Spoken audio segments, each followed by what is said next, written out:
The TSA opt-out in Film Week is now garnering national attention as consumer advocate Chris Elliott has thrown his support behind a Just Say No initiative with these invasive screenings, and pointing out the fact that airport body scanners pose a major health threat, are useless at detecting foreign objects, have not caught a single terrorist, and represent an unconstitutional violation of our privacy. Elliott emphasizes that in order to end the warrantless scans for good, we need to stand up and at the same time say no, even after opt-out week ends. And we need to do it until the TSA changes the way that it screens us. The TSA has proven that it's basically to condition us to government control. It's to condition us that they can come in, invade our privacy, and invade our pants. And they've never even caught a single terrorist. Not a single terrorist, not one time. And there have been multiple reports out that have shown that these body scanners they make us walk through actually increase our chances for cancer. They actually can cause you to get cancer. So if you actually do the math on that, you have the same chances of dying from a terrorist attack as you would from getting cancer from one of these screeners that is supposed to actually save you from terrorists. It absolutely makes no sense. And I don't know how that's keeping anybody safe to potentially give you cancer. So once again, more government control. And speaking of government control, carbon taxes are back in the news this week, and so is Al Gore, and I decided to actually file this special report on it. I'm Melissa Melton reporting for InfoWars Nightly News. Well, the U.S. carbon tax is back on the table, and if Al Gore has his way, it's coming soon to a bank account near you. Following on the heels of Hurricane Sandy and the re-election of President Barack Obama, the Congressional Budget Office this week released a report all about how low-income families can now afford a carbon tax. Conservative and liberal think tanks alike have jumped on the bandwagon, hosting all-day panels on the topic and putting out white papers. And right on time, here comes Al Gore openly calling on President Obama to institute a carbon tax to save us all from the fiscal cliff budget crisis. In addition, Gore also premiered another 24 Hours of Reality, a dirty weather report. Across the globe, cataclysmic weather events are occurring with such regularity that it's being called a new normal. But there's nothing normal about it. And there's something else that lies destroyed amid the rubble, the truth about climate change. Where he urges people to go to his Climate Reality Project website to sign up to, quote, change the world by becoming an Al Gore climate leader, educating people on Gore's brand of environmentalism. The website actually says, climate change is not your fault for the car you drive, the lights you turn on, or the food you eat. The climate crisis is our problem. So apparently we can all fix our problem together. All we have to do is pay Al Gore carbon taxes. Now, if climate change could be attributed to the lights you turn on, as Gore puts it, perhaps he would be at the top of the list, considering in just 1 year his mansion used 250,000 kilowatt hours, amounting in $30,000 in utility bills. Utility bills Gore will easily be able to pay if carbon taxes go through, as he stands to make billions.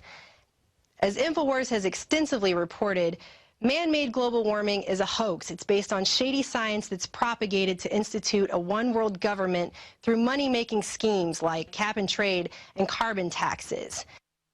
Maybe Al Gore thinks if he repeats this scare mantra over and over again, we'll finally believe it and pay him some carbon taxes.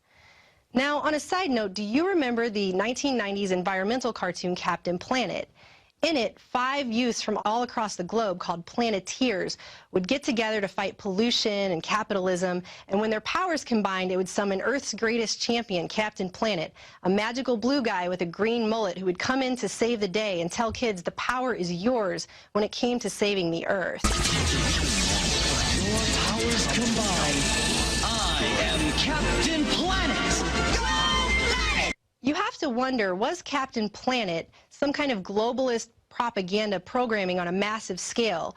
As the elementary and middle school students who used to come home from school and watch Captain Planet on TV every day are now the adults who turn on the TV every day that tells them that man-made global warming is killing the Earth, and so is overpopulation, and only they can do something to fix it. And what's more, does Al Gore somehow think he's the real-life Captain Planet? I mean, after all, he's swooping in to save the Earth with his carbon taxes, and the UN even named him Champion of the Earth in 2007, much like Captain Planet is called Earth's greatest champion. In addition, Gore's website tells us that by uniting our voices, we have the power to change the world, just like Captain Planet says, with your powers combined, before he saves the planet. And after all, yesterday's Captain Planet Planeteer wannabes now have the opportunity to become today's Al Gore climate leaders.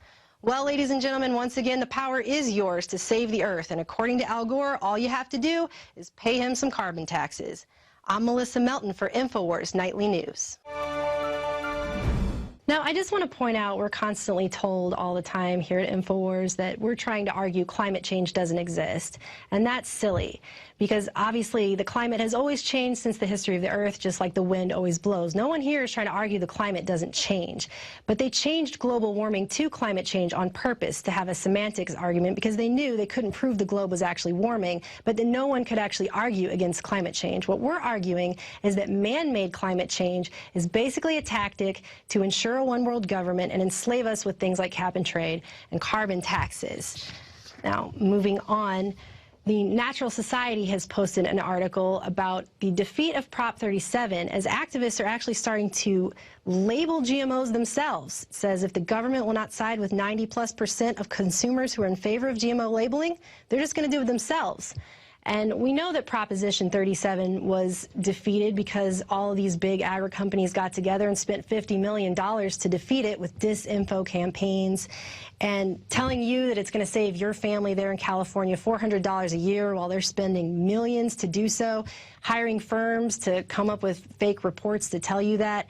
And it makes absolutely no sense whatsoever. But I think what this just proves, once again, ladies and gentlemen, is that the government is not here to protect us. They're not here to protect us. So we're going to have to do it ourselves. And that's what these activists are trying to do. And I think it's a great thing. And I definitely hope that it gains some steam. Now, in just a short moment, we're going to throw to David Knight, who did an interview with Representative David Simpson from the Texas legislature, who has introduced a bill to stop the TSA from sexually harassing people. But first, I'd like to read the quote of the day. When a long train of abuses and usurpations pursuing invariably the same object evinces a design to reduce them under absolute despotism, it is their right, it is their duty to throw off such government and to provide new guards for their future security. That's from the Declaration of Independence, and I urge everyone to go back and revisit that document, share it with your friends and family, and think about what led up to them writing that. And then think about where we are today. Because do you want to continue to live under this encroaching corruption and tyranny? I mean, how much worse are things going to continue to get? We have an option. We're at a crossroad here with this secession movement, and we have a chance to take this republic back. Do we want to live under corruption and tyranny, or do we want to fight for our freedom? Do we want to fight for our liberty? So I say we choose the latter.